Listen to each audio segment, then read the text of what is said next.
Hello guys, good morning! Magluluto tayo ng ating lunch guys. Magbubulay muna tayo today. Guys, magluluto lang tayo ng adobo string beans.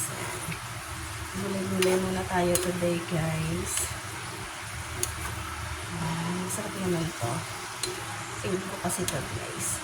Adobo string beans.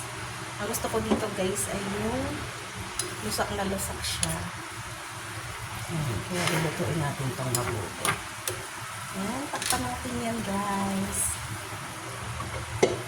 Guys, ang ating mekos adobo string beans. Nagisa lang tayo dyan guys ng bawang sibuyas. And then ang toyo. And then ang ating string beans. Pero guys, sinahugang ko yan ng giniling. Yeah. May baboy pa rin. Pero guys, at least may gulay, diba? Yan. String beans adobo, sahog ay giniling. Yummy! Guys, ang ating adobong string beans. Yan na po ang ating lunch for today. Yan na guys. It's so yummy. Diba? Gulay-gulay muna tayo guys pag may time.